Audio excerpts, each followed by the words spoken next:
नमस्कार बंधुरा welcome to SB sport zone. এই ভিডিওতে আমরা কথা বলবো বেশ কিছু গুরুত্বপূর্ণ আপডেট নিয়ে। বেশ কিছু গুরুত্বপূর্ণ বড় আপডেট বেরিয়ে আসছে। এই আপডেটগুলি আজকের এই ভিডিওতে তোমাদেরকে জানাবো।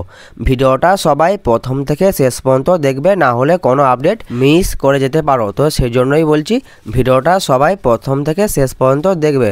তো চলো বেশি দেরি না করে ভিডিওটা শুরু করা যাক। প্রথমেই আমরা কথা বলবো নর্থ ইস্ট ইউনাইটেড এফসিকে নিয়ে।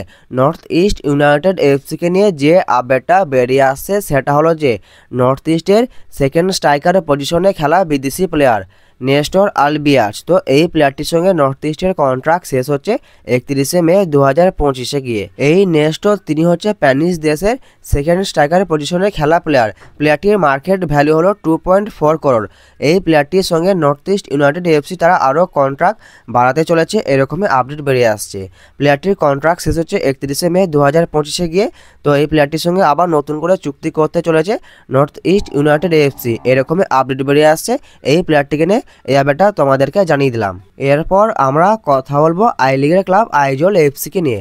তো আইজল এফসিকে নিয়ে তোমাদেরকে যে আপডেটটা জানাবো সেটা হলো যে আইজল এফসি সেন্টার ফরওয়ার্ডে খেলা প্লেয়ার লাল রিন জুয়ালা লালবিয়া কোনিয়া। তো এই প্লেয়ারটির সঙ্গে আইএসএলের বেশ কিছু ক্লাব কথাবার্তা চালাচ্ছে, এরকমই আপডেট বেরিয়ে আসছে। এই লালবিয়া কোনিয়া তিনি এই মরশুমে আই লিগে আইজল এফসির ইন্ডিয়ান প্লেয়ারদের মধ্যে সবথেকে টপ স্কোরার। তিনি 20টা ম্যাচে 12টা গোল করেছেন। তো এই প্লেয়ারটির মার্কেট ভ্যালু হচ্ছে 1 কোটি টাকার মতন। এই প্লেয়ারটির সঙ্গে আইজল এফসির কন্ট্রাক্ট শেষ হচ্ছে 30 এপ্রিল 2025।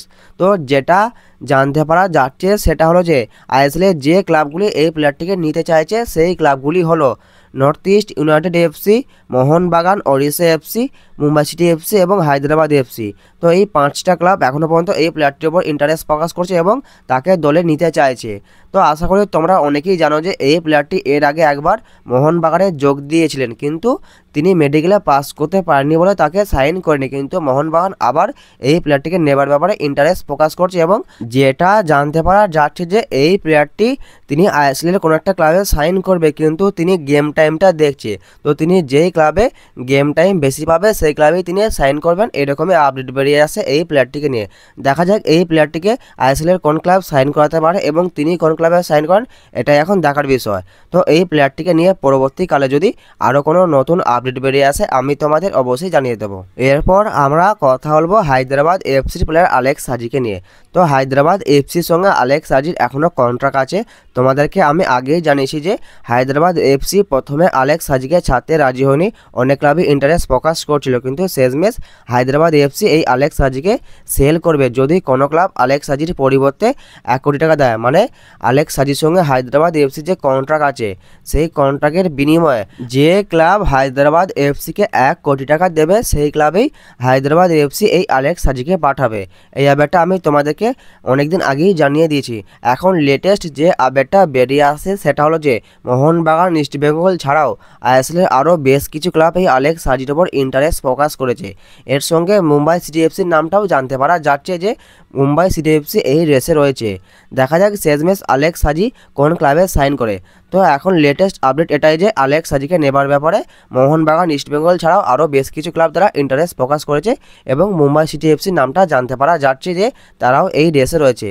তো এই আপডেটটা নিয়ে পরবর্তীকালে যদি আরও কোনো নতুন আপডেট বেরিয়ে আসে আমি তোমাদের অবশ্যই জানিয়ে দেবো। এরপর আমরা কথা বলবো মোহনবাগানকে নিয়ে। মোহনবাগানকে নিয়ে তোমাদেরকে যে আপডেটটা জানাবো সেটা হলো যে মোহনবাগান সমর্থকদের জন্য খুবই একটা খুশির খবর হলো এটাই যে মোহনবাগানের 2 গুরুত্বপূর্ণ প্লেয়ার মাঝমাঠে আপুয়া এবং রাইট উইংয়ে মনবীর সিং। তো এই 2 গুরুত্বপূর্ণ প্লেয়ার তারা মোহনবাগানের ফার্স্ট সেমিফাইনালে তারা অ্যাভেলেবেল ছিলেন না, তো তারা সেকেন্ড সেমিফাইনালে অ্যাভেলেবেল থাকবে, এরকমই একটা বড় আপডেট বেরিয়ে আসছে মোহনবাগানের এই 2 গুরুত্বপূর্ণ প্লেয়ারকে নিয়ে। পরবর্তী যে বড় আপডেটটা তোমাদেরকে জানাবো সেটা হলো যে জামশেদপুর এফসি সরকারিভাবে এআইএফএফ ও এফএসডিএল এর কাছে অভিযোগ দায়ের করেছে মোহনবাগান ফ্যানেদের বিরুদ্ধে। তো তারা যে অভিযোগগুলি করেছে সেগুলি হলো মদ্যপান করে স্টেডিয়ামে ঢোকা, অশালীন অঙ্গিভঙ্গি, স্টেডিয়ামের ক্ষতি করা এবং জামশেদপুর এফসি ম্যানেজমেন্ট তারা সিসিটিভি ফুটেজ জমা দিয়েছে AIFF ও FSDL এর কাছে। সব থেকে গুরুত্বপূর্ণ বিষয় হলো এটা যে জামশেদপুর এফসি তারা AIFF ও FSDL এর কাছে আবেদন করেছে যে কলকাতায় মোহনবাগানের বিরুদ্ধে তাদের যে ম্যাচটা আছে সেটা যেন কলকাতায় না করানো হয় এবং সেটা যেন অন্য কোনো জায়গায় বা অন্য কোনো স্টেডিয়ামে করানো হয়। তারা এটা FSDL এবং AIFF এর কাছে আবেদন করেছে কারণ হিসেবে একটাই কারণ যে কলকাতায় ম্যাচটা হলে বড় কিছু সমস্যা হতে পারে, তো সেই জন্য তারা AIFF এর কাছে এই আবেদনটা করেছে। একটাই কথা বলবো সেটা হলো যে জামশেদপুর এফসি তারা যতই আবেদন করুক না কেন আমার তো মনে হয় না যে কলকাতা থেকে ম্যাচটা সরে গিয়ে অন্য কোনো জায়গায় হবে।